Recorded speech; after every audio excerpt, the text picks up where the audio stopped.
I'm going to give just a brief introduction to lay some of the groundwork for what we'll be discussing. And the two handouts that are coming, the only one you need to actually look at the moment or may want to look at later, is a model or a diagram of how the original Richard J. Daley machine worked and how the new Richard M. Daley machine worked. And the thesis of this conference this morning is that we are at a political crossroads in our local politics.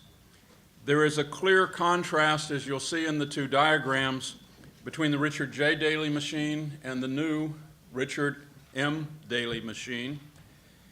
And the question is, even with the new modern machine in Chicago, is machine politics still a style that's adequate for us in the 21st century? Just to briefly describe the two machines, and then I'll go on to the predictions of the individual races. The old Richard J. Daley machine gave out patronage jobs to ward organizations that created the Democratic patronage army of precinct captains that was then able to win elections. It likewise gave out contracts to local developers and businessmen in return for campaign contributions. It provided city services as favors to voters who voted for the party candidates. And as a result of all this, besides winning the election for mayor and the majority of seats in the aldermen, the county board members, the park district, the school board, which were appointed by the mayor ended up with dictatorial control over a rubber-stamped city council. Now we're in a new era, and things are different. We have the new Richard M. Daley machine, which is shown on the other side of the page. The new Richard M. Daley machine gives patronage jobs to his personal political organizations like the HDO, Hispanic Democratic Organization, and the purpose is not to strengthen the ward organizations, but to build a personal patronage army of City Hall volunteers, as they like to call themselves. Second, while the Richard M. Daley still gives business contracts, as some of you in the room may know, in return for campaign contributions, just like his father did, he also receives, and this is not well understood, Richard M. Daley receives 1/3 of his $7 million in campaign contribution war chest from businessmen and individuals in the global economy who were not interested in contracts at City Hall, but want certain amenities for the city and want certain kinds of tax breaks for their sector of the economy. What this allows Richard M. Daley to do differently from his father is to run high-tech, expensive campaigns, and that causes him, in turn, because of the source of his money, to have different governmental priorities from his father.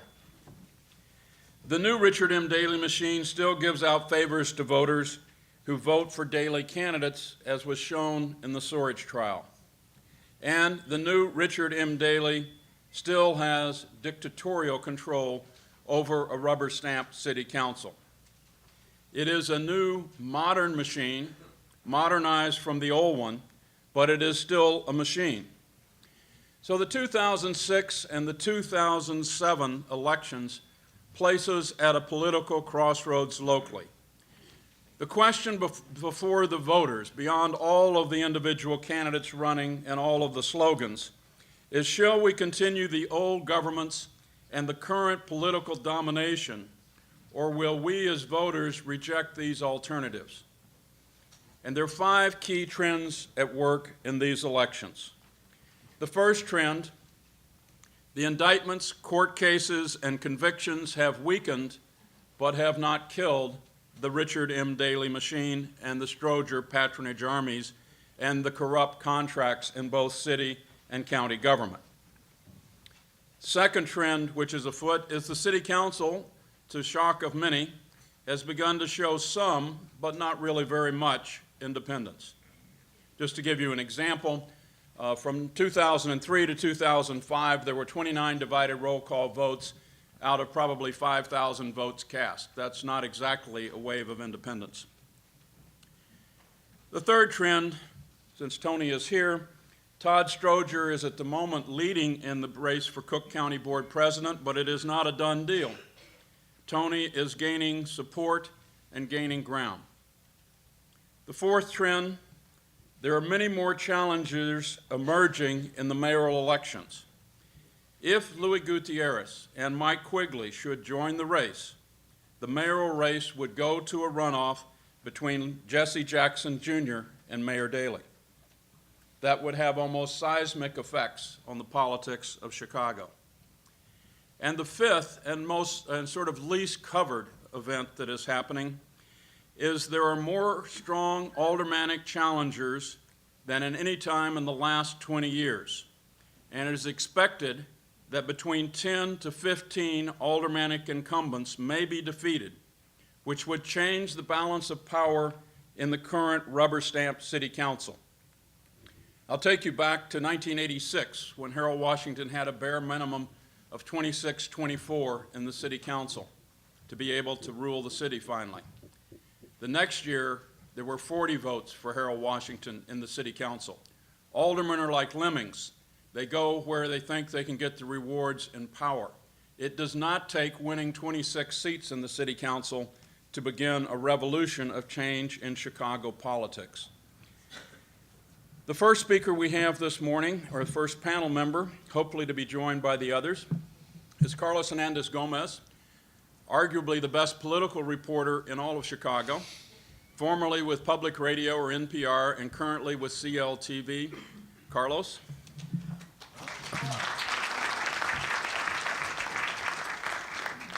Well, I think the first thing to keep in mind here, just the fact that we are sitting here assembled and talking about a contest in the Chicago municipal elections is in itself very noteworthy, in that several years ago, one would have never assumed that the mayor would ever have even the slightest bit of a contest. I mean, Cubs are the North Side team, Sox are the South Side team, and Richard M. Daley is the mayor for life.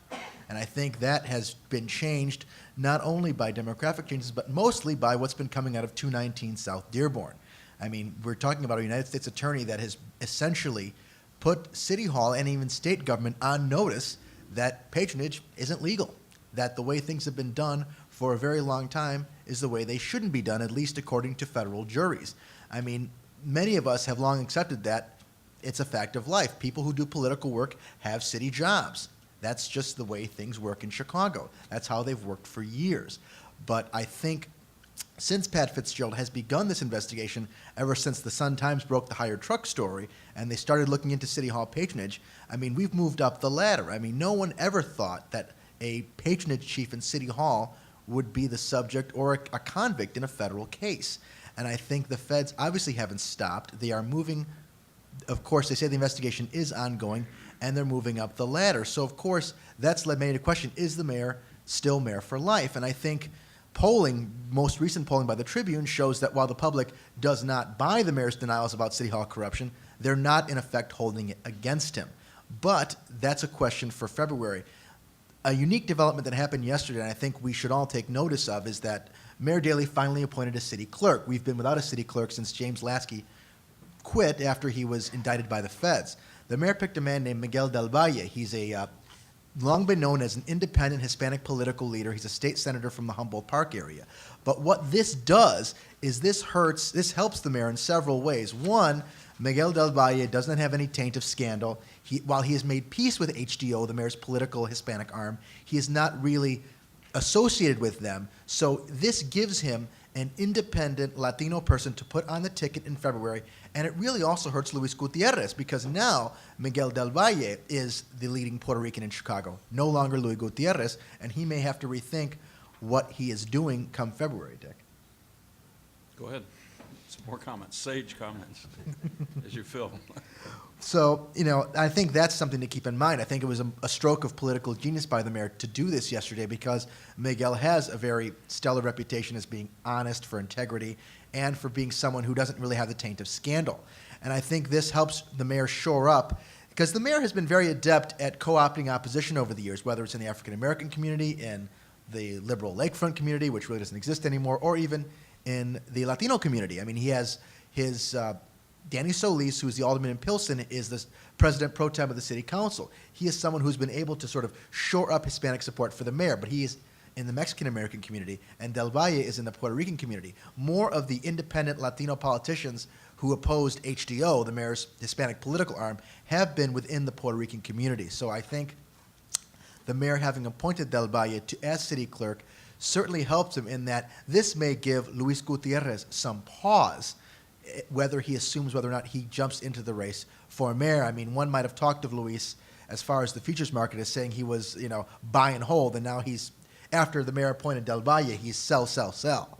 So that's sort of another way to look at that. But I think something Dick pointed to earlier, not only there's the issue of corruption and people perhaps rethinking the daily machine in Chicago, there's also the issue of the city council, while not becoming independent, because they certainly are not an independent body, have defied the mayor in a couple of votes. Of course, most notably the big box vote on a living wage for big box retailers. The mayor was able to veto it and peel off the necessary city council votes to sustain his veto. However, you have some in organized labor and in community groups who are saying they're going to target some aldermen for having done this.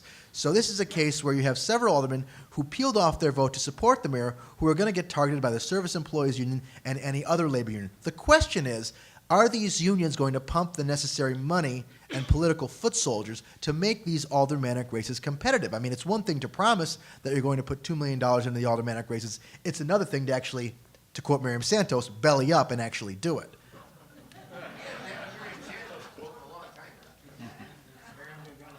So, well, I digress. I apologize to Miriam if that offended her. And that's obviously the question is there public anger over the city council's lack of independence to do this? However, if the Service Employees Union, which is a very politically active union, you may remember they backed Barack Obama in the Senate race early on, and they are among the more progressive unions that's very adept at bringing their constituency out to vote. So the question is, even if they are successful in only a mere handful of these races, which I'm not saying they will be, but taking that possibility, the city council's image would really change. Should we take questions? Ready for a question? I'm ready for questions. Ready for questions? Okay, Kathy Posner. Oh, yeah. Paul, do you want to join us? Okay, Kathy Posner, Board of Governors We'll of put Paul in as City a Clerk. sub for a moment until we get some of our other speakers. Till we get what? Oh, Till Paul we has get to. real speakers. Oh, Okay, go ahead. No, Rich Got Kelly's it. gone, we don't have to do that anymore. Oh, okay. we ready to go? Okay, since you brought up the Cook County Board President race, and Mr. Peraica has been kind enough to honor us with his presence, and Mr. Stroger is not here, maybe I wonder if you could give any advice to Mr. Peraica of what he can do to help the numbers increase so he can win that race. Well, as a reporter, it's not my job to give people advice. I think it would violate, ethical. Okay, but Mr. Simpson can and Mr. Oh, he Green can. Okay.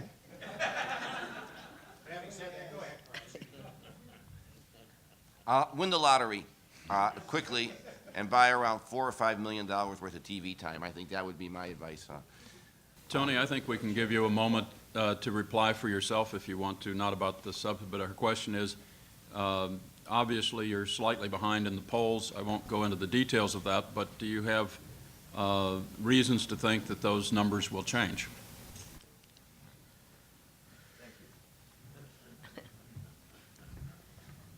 Well, I will beg to differ with my esteemed former professor, Simpson, about the polling. I think that the polling that will come out by the end of this weekend or early next week will show indeed that our campaign is leading, and it's more than the margin of error.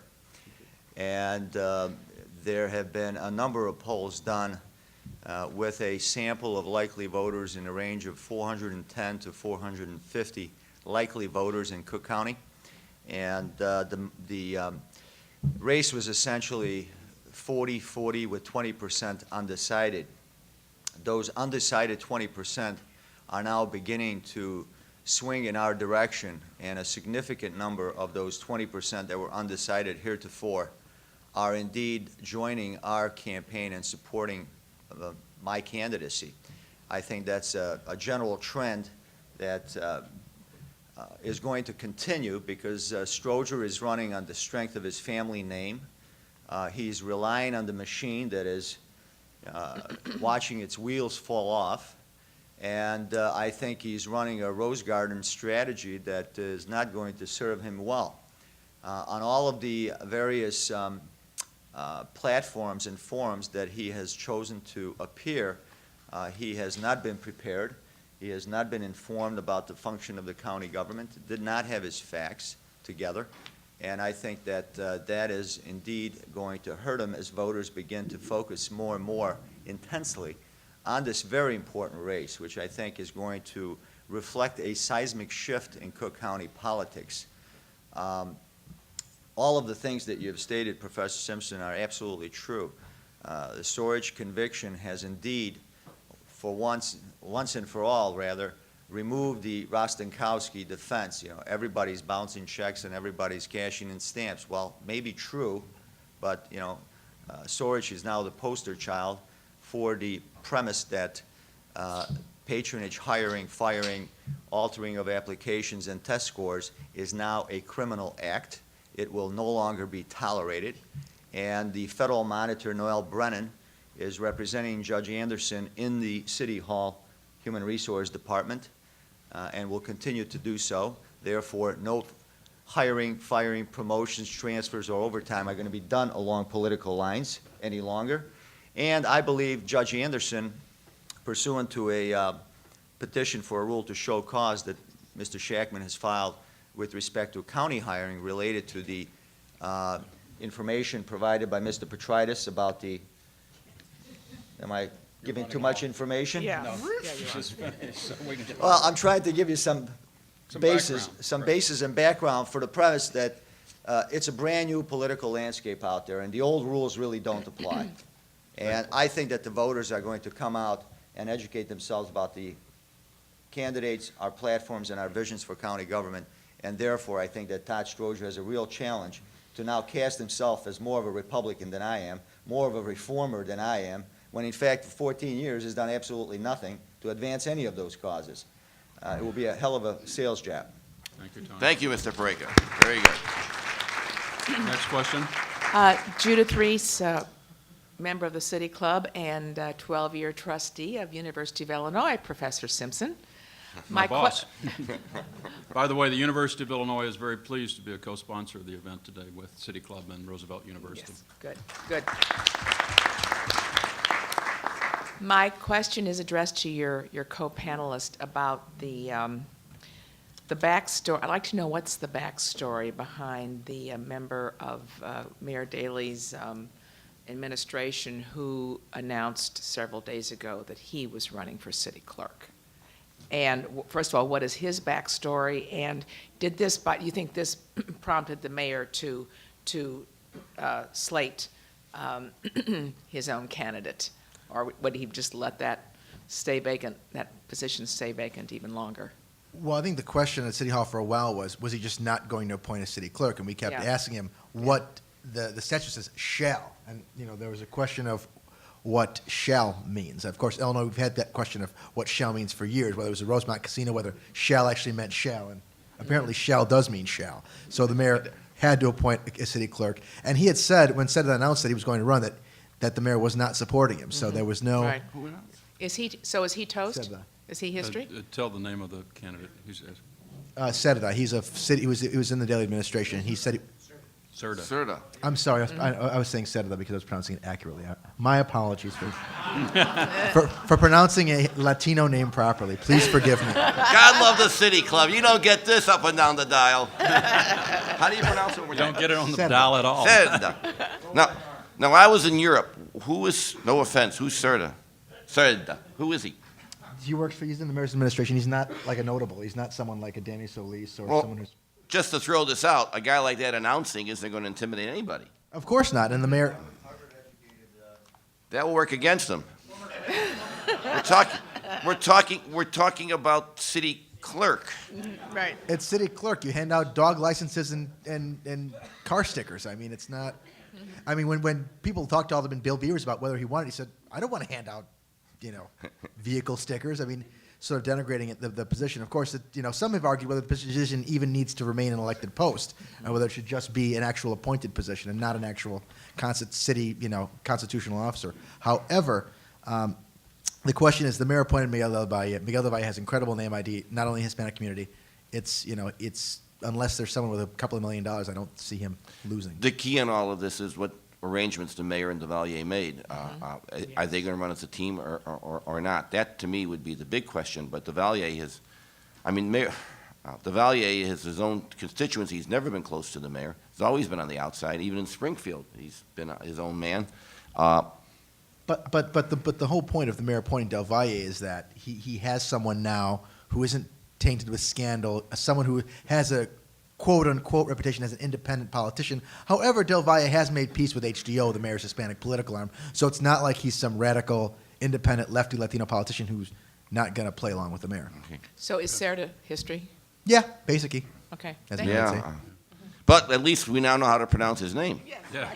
I mean, he might say Serta, but I'm saying the proper Hispanic president. No. Barrett? I mean, like Jose Padilla, because of Padilla, his name is It's okay, Padilla. it's okay. Barrett? Thank you, Dick, and thank you, panelists. My name is Barrett Peterson. I'm the Vice Chairman of the Cook County Democratic Party and the Democratic Committeeman from Leyden Township. I'm also a member of the City Club. Thank you for having this event. We had broached the subject of the County Board presidency race, and I'm wondering what you panelists think is going to be affecting this race with regard to the anti-gay votes that were cast by Tony Peraica, and whether anti-choice or pro-choice issues are going to be very valid at the Republican and Democratic level for County Board President. Well, I think Todd Sturgeon's hoping that's going to be the case. I think Todd Sturgeon's whole campaign is he's a gun nut, he's a right-wing nut, he's anti-abortion, and he's anti-gay. I think that's basically that's what Sturgeon says at every single stop. He's against assault weapons ban. He's against this. He's against that. However, with the exception of what George Dunn did on abortion and what Phil did on abortion, Peraica said he's not going to rescind abortion rights or take away partner benefits. The question is, does the public believe that? They have a right to question that. I'm sure they do, and as they will with anybody who makes a public announcement. Will that play out? Of course it will play out. I mean, I think you look at certain media are particularly playing those particular issues up. I mean, the question is, does the county really deal with abortion? At the hospital, certainly. Do they deal with gay rights issues? Certainly. With the issue of partner benefits. The question is, short answer is, I don't know. But I think the county, there are plenty of other issues that matter at the county that don't involve abortion or gay rights, for instance. Let's try and keep this on Chicago for a moment. Dude. Running for mayor. No disrespect. There's never been a book on county board presidents. I mean, does anyone even know Hey, who the there's county... an opening, Paul. You can write that one. Hey, $100 to someone who can name 3 county board presidents. Oh, get the money Get out. the money out, Put the man. money on the table. Get it on the table. Does anyone even know how the county... Now, wait a minute. No. I was being facetious. Carlos, this is the wrong crowd. This is the wrong crowd. These people have no lives. I can name the next. Go ahead, I can please. name the next county board president. I just want to say first off. Name again. Yes, my name is Bill Nagel. I'm a member of the City Club, and I always get a kick, Mr. Peraica, out of incumbents who run on a reform platform.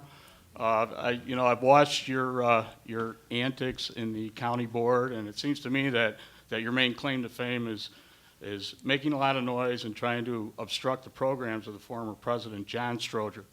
I just want to say that Todd Stroger has an admirable record for working for the working people in this state, in this Do you have a county. question? Yeah. My question is, what effect do you feel that the endorsement of organized labor will have on the Stroger-Peraica campaign? Deliver several 100,000 votes. What do you mean, what effect does it have? It has the same effect it always has. The real question we have to ask, dealing with this, because obviously Mr. Peraica is here and the county board president's race is a month away, is what impact that's going to have on the mayor's contest. I mean, that's to me is, that's what's really at stake here. The county board race, we're not discussing, though we are discussing, but we're not supposed to be discussing it. But the fact is, what would happen if Mr. Peraica wins to the mayoral race? That is going to shake things up, and that would be a major shakeup. But remember, for 2 years, under Richard J. Daley, there was a Republican president of the Cook County Board, Dick Ogilvy. which didn't slow down Mayor Daley a bit. But nevertheless, That is something, the relationship there would be something important. But as far as Chicago politics are concerned, the mayor's race has always taken precedent over the Cook County race, the Cook County Board, simply because there's much more policy making. A lot of times the county board is dealing with budgets of other county officers who are doing or not doing their job very well. And the running for mayor, you are the CEO. And that's a big, big difference. And Paul, realistically, if we look at the public's consciousness of the county government, granted it's a big item on our tax bills, but really, when did people really start paying attention to county government? It's been in recent years, really, hasn't it? Just last year is The last couple of years. We don't discuss patronage in the city club because it is something, we are all reformers here. There's plenty in both. There's plenty in both. No, No. No. No. no. There are more jobs in the city City. than there are in the county, roughly speaking, and many more jobs in the county are tied down with professional things like nurses that you can't make do work. And precinct. many of the jobs in the county are people who do the hiring are not the county board president, they're the various county officers. No one's going to tell the sheriff who to hire, or they could try, or tell the county assessor. They're individual players. Yes, okay, Kent. Professor Redfield. Go ahead, sir. Hi, I'm Kent Redfield, and I'm a member of the City Club, at least for the next year. I think we ought to ask for tenure, Kent. You know, We'll negotiate the rest. I have a question about the politics of race as it relates to the city of Chicago and this and future mayor elections. And, you know, when I first got here and down in Springfield, where I've stayed for the last 30 years, I learned about Chicago politics by reading Paul Green's articles. And he used to talk about the mayor of Chicago winning kind of set by being the second choice. When the white ethnic would challenge the mayor, then the African Americans would vote with Mayor Daley. And when Dick Newhouse was running, I think for the African American was running, then the white ethnics would go with the mayor. And that was one of the ways that Richard J. Daley can maintain. So what is the future in terms of the politics of race? Now it's not just white ethnics in Bridgeport and African Americans, but now we have Hispanic politics, and that's obviously a misnomer when you just, because we've already talked about Puerto Ricans and Mexicans, and we all know what Gutierrez's district looks like. So how is the politics of race going to play out in this election, and then long term, what's the future of the politics of race in Chicago? let me give a quick summary. Richard J. Daley got elected on support from the Irish and the blacks in 55 and 59. He lost the white vote in the first two elections, which isn't normally remembered. He then rearranged the Democratic Party and made it a white ethnic based party, and blacks began voting first with their feet and then later voted directly for other candidates like Jane Byrne, Harold Washington, and so forth. In council wars, we obviously had a very direct split between blacks and whites, with Latinos for the first time going with Harold Washington and making possible all of his victories, particularly the first ones, which were so close. He only won with 36% of the vote. Without the Latino vote, he wouldn't have won his first election in '83. Richard M. Daley rearranged it again and won with the white and Latino vote in his first key elections. Blacks have begun to vote for him more recently, but it's a very tenuous base. What's happening in this election, and why the question about Louis Gutierrez, no one really quite expects Louis Gutierrez to be the next mayor of the city of Chicago. But should Louis Gutierrez run, and particularly if Mike Quigley should run as well, there will definitely be a runoff because they will pick up enough racial votes. The black vote will be split between several candidates that are already announced or nearly announced in the African American community. But the Latino vote, if it were tied down by someone like Louis Gutierrez, would pull out of Daley's support base. If Quigley only got a few votes of liberals on the north side of Chicago, it would pull out of Daley's support base. And if we got into a runoff, probably the Latinos and the white progressives would be tempted for the first time to go with Jesse Jackson Jr., although it would be a difficult sale. So race is still alive and well. Race is the second most important determinant of voting after party identity, and often they're the same. Well, I think something to keep in mind here when you look at the issue of race in Chicago politics is some of Mayor Richard M. Daley's greatest strengths are where some of his father's great weaknesses were. Richard M. Daley has been very adept at bringing people into his fold, where you want to call it co-opting, whatever. He's been able to, cut African Americans in, cut Latinos in. He's been able to take groups that may not have been traditionally backing the guy from Bridgeport, have turned them into very strong allies. Some of his greatest support is among African American clergy and among Latinos and among even progressive, liberal whites who would have called him Dirty Little Richie when he was in the Senate, as Don Clark Netsch did many years ago. We can't use what's happened in the past today. The city of Chicago is far different in 2006 than it was in 1983. I will spare you all the stuff I've written on this because obviously most of you have, Ken Redfield have read it. Three things. Richard J. Daley was elected in '55 because of the black support. In '63, he lost the white vote and was elected because of black support. Party blacks, and those party blacks have always been loyal to the Democratic Party. The number one example of that is the father of your opponent, John Stroger. So that is a factor that's there. There's a difference between party blacks, African Americans, and from the community. And that's going to split, that's still going to be there. Number two, when Dick Simpson was alderman, there were the lakefront liberals. That is now an oxymoron. They may live on the lakefront, but when it comes to economic issues, they are very, very conservative. And Daley's got tremendous support along the lakefront, tremendous support.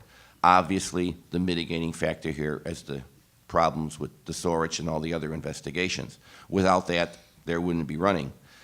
Third, and this is the most painful thing of all, I made a mistake. I was wrong in an analysis. I know it happens.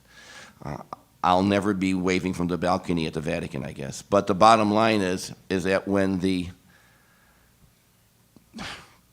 Mr. Dillard and his allies changed the way a Chicago mayor gets elected by making it nonpartisan, I wrote that was an insurance policy for Daley.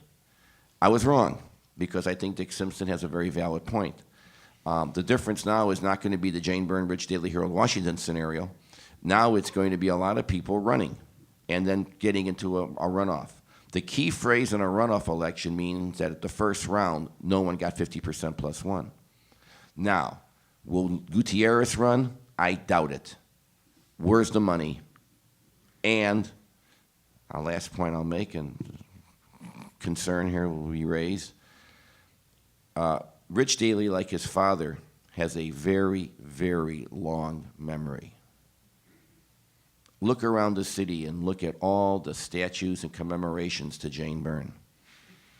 We're just filled with that. Louis Gutierrez made a name for himself because twice he pulled brilliant moves, once backing Washington and once backing Daley. That's how he became a congressman. He's not going to jeopardize it so that Jesse Jackson Jr. can get into a runoff with Richard Daley. Louis is never going to be that much. He's not throwing himself over the barbed wire. So my guess is that Dorothy Brown will run, Jesse Jackson Jr. will probably run, and as of today, Daley will probably get between 58 and 62% of the vote. There won't be a second round. Think Schmeling-Lewis second fight. That's for some of you old timers and my guys, right? There you go. All right, go ahead, sir. Sorry.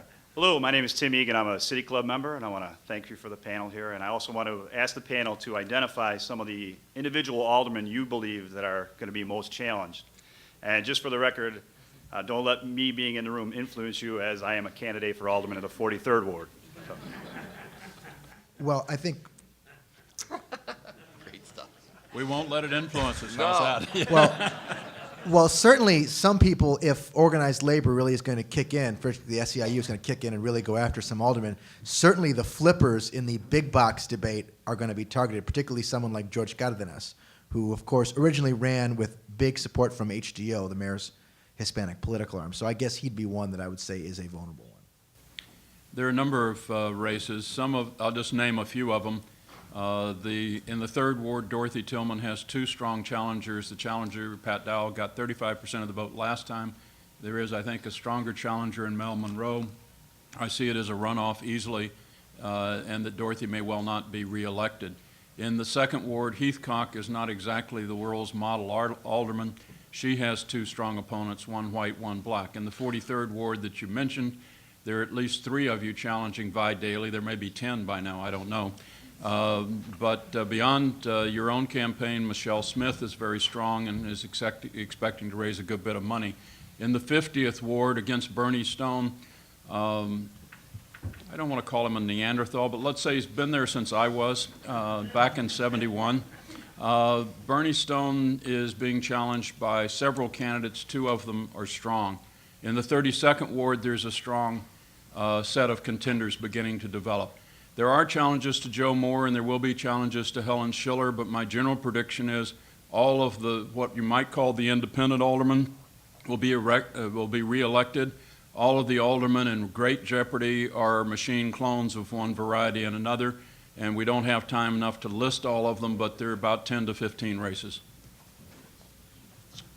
Sharon Alter, City Club. My question is, if Jesse Jackson Jr. runs for mayor, based on his organization and his ability to raise funds, do any of you on the panel foresee him having an impact by his endorsements, if he makes any endorsements for city council? In other words, he may realize he may not be able to win the election if Paul Green is right, but if he can institute a runoff for April, and in the meantime also have an impact on the aldermanic races to help him when he becomes mayor, if he does, or if he doesn't become mayor, to still have a foothold on the city council. Well, there's going to be some battling on the south side. Certainly, Jackson is going to back some candidates. There's talk of his wife running in Bill Beavers' ward, his 7th ward. Beavers is going to take over John Stroger's spot on the county board, and Beavers wants to install his daughter in that seat, as of course as often happens in Chicago when things are handed down from parent to child. So that's certainly going to be one of those races, and Jackson is certainly targeting some other races as well. How many I more? think, How many would you say is he targeting? Well, he's, particularly in the black and Latino community, he's looking at the races I mentioned and others. I don't know whether he will back as many as 10, and there's a debate within his campaign whether he should directly endorse or simply oppose the incumbent. And that I don't think's been worked out in the Jackson campaign. But you're quite right. Between SEIU, which is mostly strong in the minority communities, and Jesse Jackson, whose greatest strength lies in the black community but will be lending support to some of the races in the Latino community, we're talking maybe up to 15. The north side is sort of running on its own with only minimal, and 32 the SEIU will endorse, but I don't know whether they will on all the other wards. Jackson, probably, it's whether the aldermen want Jackson's endorsement on the north side is not clear in some of the races, but there will be money funneled and workers funneled to some of those races. So I think for the first time, we're seeing interesting aldermanic elections on a broad scale. And they have, both SEIU and Jackson, but there are other forces, IVI-IPO, Oh, Dick, you're living in Come the, on, they don't exist you're anymore. 20 years behind I time. understand, guys. They don't exist. Next time you want to run a campaign against some of these people, you try it, Paul. They're better campaigners than you are. Now, the other thing, though, is you also have other forces beginning to think about weighing in for lots of local reasons. In some places, they're mad about certain developments. In other places, they're simply seeing there's an Asian candidate running in the 50th ward. Well, Asians don't have a single seat on the city council and have never held a seat on the city council. You begin to get national interest in an Asian candidate running in the 50th ward. Her name is Nancy Dolar. So there's stuff at play that isn't normally there. There are resources that running an independent single aldermanic race were not usually available to you. They are available now. I don't guarantee it's going to be a landslide or that the whole city council is going to be swept away, but isn't it nice to have a choice for a change? Well, let me just say one thing. And I didn't mean to be disrespectful, but the bottom line is, you're talking as if there were organized forces out there with campaign treasuries. I think the IVI IPO's total budget is $4.26. I mean, we're talking about people who, who talk a good game, have meetings, have endorsements, and they're meaningless. And the Jackson organization, the Jackson thing, that is not. Where is he going to raise the money? How's he going to raise the money? And again, I'll say it as coldly as I can. You have to. little sarcasm coming from the crowd. You have to submit where your money's coming from. And if this is going to be a bloodbath, if it's going to be a war, names will be taken and be written down. So if you're a developer in the city, are you going to drop a lot of money on the Jesse Jackson campaign? I doubt it. Where's the money going to come for his campaign, let alone to filter to all these other ward campaigns? And he's not Harold Washington. I mean, everyone just thinks that he's the next Harold Washington. That's not happening. I could tell you 5 African-American aldermen who would love to see him run and get beat badly. So this is not a replay of '83. Yes, I was wrong in saying that it gives Daley a guaranteed victory because of the no longer primary. I was wrong on that. But the bottom line is that unless someone could raise some serious money and, moreover, find a way, other than if the U.S. attorney comes in, that's always the whammy, I just don't see how you can get the citywide organization, and where the big votes are, is in areas that there's a lot of enemies out there for a guy like Congressman Jackson. He's a great campaigner. He's smart as hell. I moderated his first debate for Congress, but he's never had competition. How he stands up and how he raises money in a citywide race dealing with municipal issues, it's going to be very tough for him. I'll just say it. It could happen. It'll be very, very tough. So, but Dick, I wasn't disparaging these people, but, saying someone's running here and someone's running there, noisy squawks till money talks. And I just don't see a lot of these people who are talking now actually having the kind of dollars. And if the mayor really contends, and that's the most valid point, has the mayor slowed down to the point that he has lost his edge? He didn't even have a fundraiser last year. Obviously, that's going to stop. He's going to have a lot of fundraisers, and the Hyatt Regency will be hopping again. But he'll raise $10 million faster than some of these people can raise 10,000.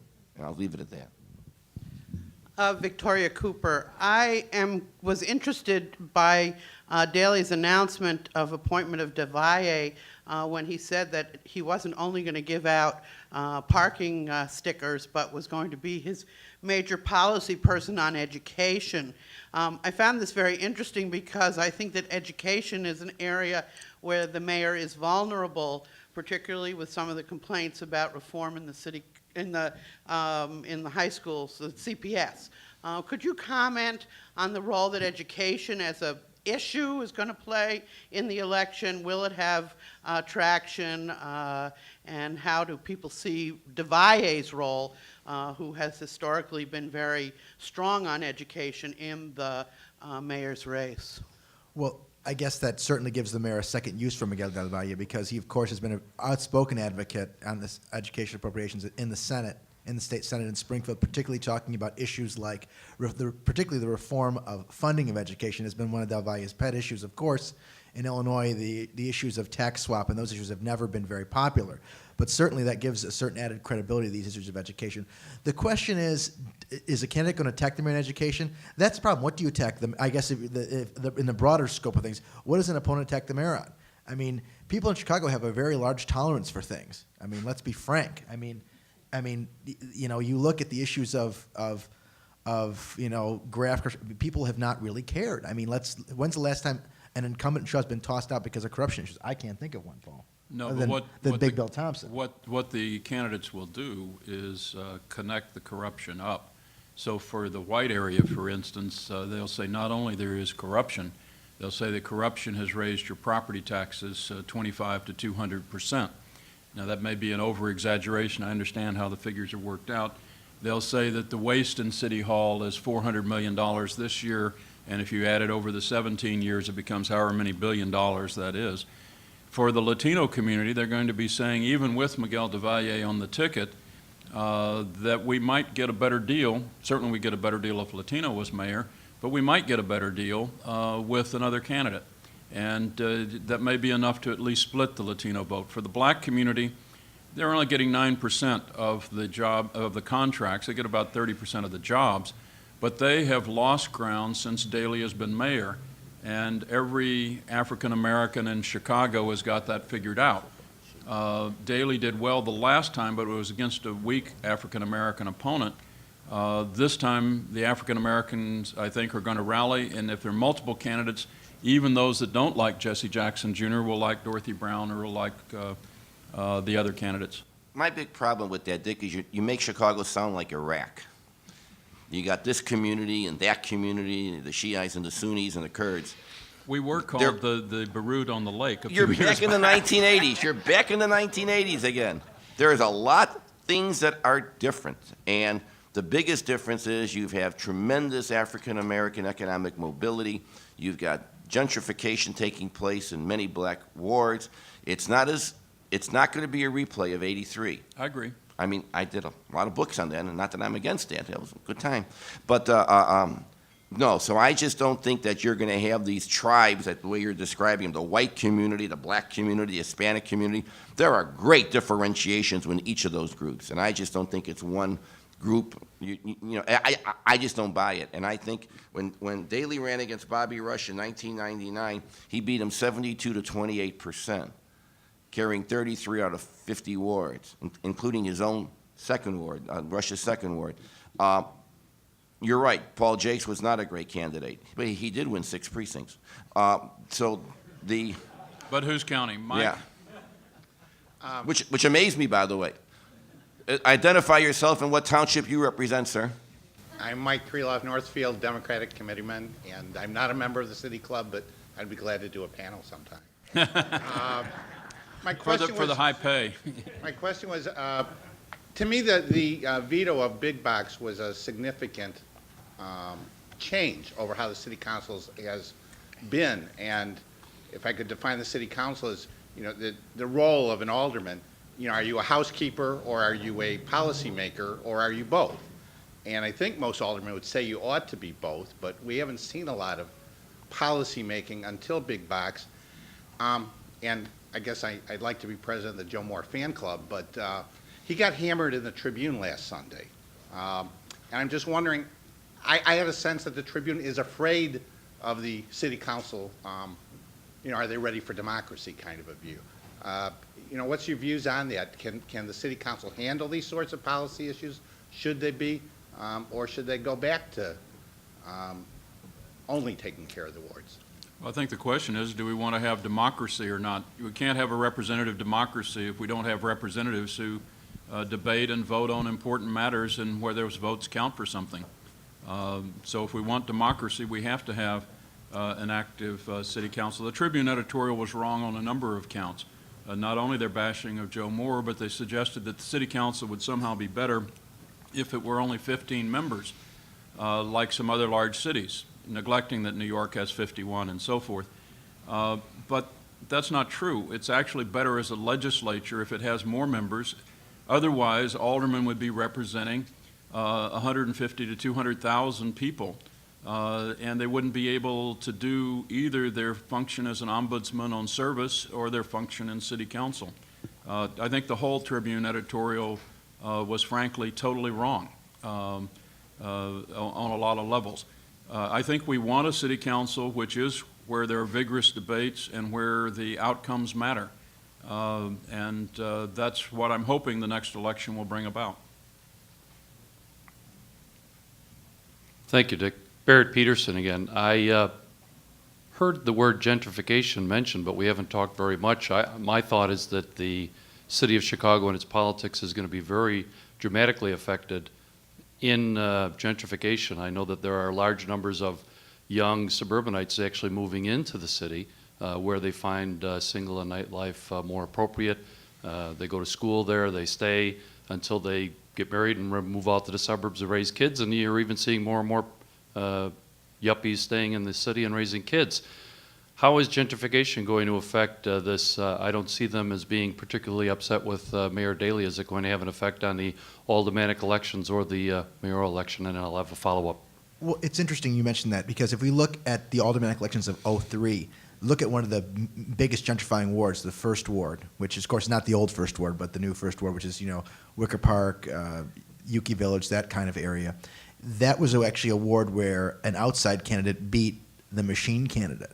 So you can't, one might assume, yes, yuppies moving into the city would like the mayor because of the tree planters and the lovely new amenities in the city. However, that was a case where you had a candidate, Jesse Granado, who was backed by the mayor and HDO and sort of the status quo organization in the city, and he lost. So. Oh, and 35th Ward, exactly, with Chai Kolong and Bilma Kolong. Exactly. Thank you for reminding me of that. And that was also another gentrifying area in which the outside candidate beat the City Hall supported candidate. So I guess one might anecdotally assume that they wouldn't necessarily support the mayor's agenda. However, if you look at those two wards where they elected outside candidates for aldermen, there was talk of them being this great independent push, when in fact they've pretty much been in lockstep with the mayor. But on the other gentrification, it will affect the second ward race, which is probably the most gentrified ward in the city, and that's one reason Heathcock has got problems in the second ward. She doesn't play well to the gentrified set. Oh, I don't know, getting Fred Hampton street sign. Yeah, probably. that was big. Yeah. Went over all those yuppies on that one. Paul, what are your thoughts on gentrification? It's taking place all over the city. It's just not taking place in, the Wicker Park or the Ed Mazer, Damon and Division area that he takes me to for gelato. The places I wouldn't normally walk are now places where you have all these yuppies going around. It's almost like the invasion of the body snatchers. They're everywhere. But it has tremendous political importance. The old ethnic wards of the 80s are gone. The southwest side, the northwest side to some degree still there, but the southwest side, huge Hispanic populations living in the northwest side, the southwest side. The largest Hispanic population change has taken place in Belmont-Cragen on the north side. So that is really important. Obviously, the Valier may fit into that. Who knows? Bottom line is that you can't play the race game anymore like that, like you did in the 80s, one group versus another group, because it's all much more intermingled of the species, and you've got changing habits. I live along the lakefront. The word lakefront liberal is not used. It's just not there anymore. And I think if there was no corruption problem, there'd be no challenge to Daley. He'd have no problem. The corruption issue is the one issue that cuts across. All the other issues, I think, are irrelevant, including education, because no mayor has ever tackled education more than he has. Usually you run away from education. You appoint an idiot to run the school board. After 3 years, you fire him, you get another idiot. The worst part is that the idiot you fired gets hired by another city for probably a pay increase. He has certainly taken it upon himself, and having Vallis and now Duncan, they are way above the normal superintendents. That's also never been a book, The Great Public School and Superintendents of Chicago. If they would, short. It'd be a very thin book. But so, A novelette. yes. So it's only the corruption issue. That's the issue. I think even the big box issue, that's more of a union fight between the two segments of the unions than it is, dealing with Daley and other things. That's a union battle taking place with SEIU and all the other unions coming in, and trade unions now getting concerned about big box stores. Bottom line is, unless the corruption issue flares up big time, I just don't see, even the yuppies, who some of them think they live in Denver, are going to be that much of a force. The two largest concentrations of, to play the tribe game, the white voters, are in wards 32 and wards 47. That has become the new 13th and 23rd ward of Chicago when it comes to predominantly young, white, gentrifying kids. I don't know how many of those are even registered. So I think last point, I think it's up to Daley if he gets challenged by Jackson, who would be the most serious challenger he's had since Timmy Evans and Gene Sawyer went against him in '89, a legitimate challenger. He would have to create an organization. The question is he tough enough? Does he have the people around him to do it? You get a little soft after 17 years in office. The question is, how much does he want to compete and how tough is he going to do it. If he wants it and he's going to be tough about it, then I don't think he can, I'll stand on my prediction. On the other hand, if he's lazy about it and doesn't care about it, I don't know. But when you have Terry Peterson already on board, a big South Side ward, the Fighting 17th, with Father Flager, that is not going to create a unified black opposition to him. So anyways, the gentrifiers, they're there, they're unpredictable, they don't vote very much. If they do vote, it's going to have to be against Daley. It'll be only on the corruption issue. Well, I think that's obviously what we've said from the beginning today, is that the only reason we're even talking about a contested contest is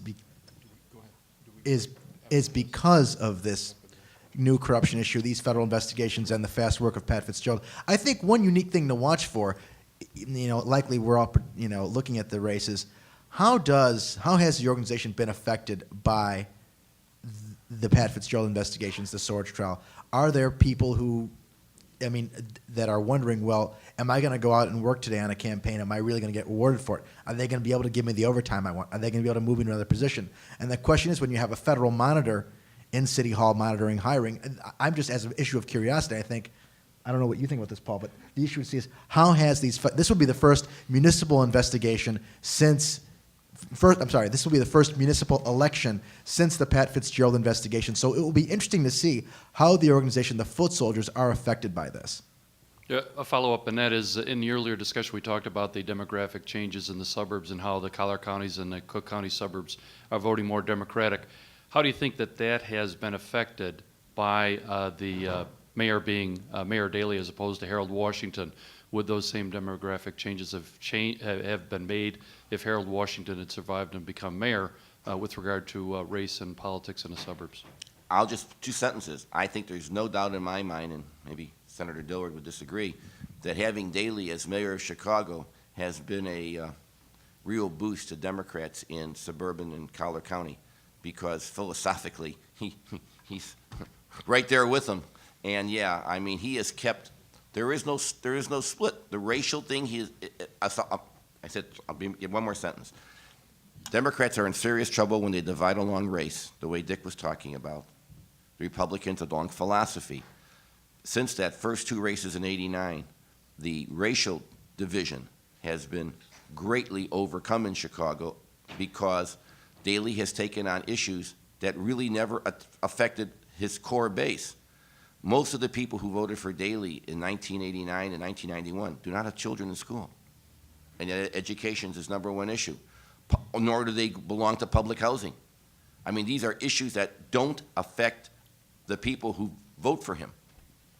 And I think that is something that's crucial in all this thing. So I said enough. Go ahead. We'll take the questions in line, and then we're finished. And you've already given your plug, Mr. Berkowitz. Okay. Jeff Berkowitz, host and producer of Public Affairs. Yes. Professor Green, you seem to, as you just said, that Mayor Daley, it's all about, the only problem is corruption. You seem to dismiss 3 things. One, the follow-up to corruption. Will Zorich or any of that gang flip and make for an indictment that's even worse on the corruption matter than he's had? You seem to be betting no when you talk about 58 to 62% for Daley in February. Are you being too dismissive on education and economic development? When you talk to others in this area, minorities who are also influential, they say Jackson has a strong point. Daley can talk education all he wants, but everybody knows education dollars are not distributed evenly throughout the city of Chicago. Hispanics and blacks do not fare well. That's #1 for Jesse Jackson. #2, economic development is not distributed evenly throughout the city of Chicago. Hispanics and blacks, maybe John Stroger fares well, maybe other Hispanics, maybe Terry Peterson, but those folks aren't faring well. If Jackson can make that a strong campaign theme, which registers voters, which attracts some funds, which gets votes, you're still sticking with 58% for Daley in that first go-around? In 1982, Harold Washington had the great slogan, "Come alive on October 5." And that was the massive registration of black voters, which almost elected Adlai Stevenson governor. In fact, Adlai Stevenson thought he actually earned those votes. And so I don't see the massive registration coming. Also, unlike in 1982, there are significant African-American forces who are very concerned about the Jackson family, and we'll leave it at that. You want to And- elaborate? No. I'm just very concerned about that. So, again, though, Daley's going to have David Axelrod running his campaign. He's going to have the best commercials that money can buy. I still stand by what I said before. The corruption issue is the only issue that can beat him. Well, and the question is, very quick, brief comment, does Victor Reyes get indicted before the end of the year? If that happens, Of course he does, yeah. Well, And probably Degnan. well, the question is, does that happen? And I think that's a big question. And can voters make that an issue? I mean, or can the candidate make that an issue and, draw the triangle and make people believe it? I think it's still going to be very difficult to do. Judith. I'd like to know what the panel thinks about the mayor's pushing for the Olympics in 2016, foretelling whether he intends to be mayor until then, or at least until the final, until the big decision is made about what city's going to get it. I could jump on that, but go ahead. Somebody else talk. Well, there are issues with the 2016, just like there were in 1992 with when Byrne was trying to get the Olympic, I think it was the 93 Olympics here. And that has to do with, do these resources come from other worthy projects that would be in the neighborhood? It seems to me that the new plan that they're putting forth for 2016 is much more amenable because it suggests that some of the resources are going to sections of the city and neighborhoods that do need help, as opposed to simply bulldozing neighborhoods and taking all the resources for infrastructure. So I think the current 2016 proposal is pretty popular, and it will only become unpopular when we see the final price tag to city and state government. And then it'll be too late. Harold Washington and the state government decided not to fund the 1993 Olympics when they looked at the bottom line. Not the World's Fair. World's Fair, World's sorry. Fair, yeah. World's Fair in 1993. As to whether Daley will stay in office until 2016, no. He might stay in office till 2011, and the decision would be made by then. 2016 Olympics, the budget for that will certainly not be out before February 27th, 2007. Right. I think that's a fair guess. And we're just going to. How about a nice round of applause for Dick Simpson and for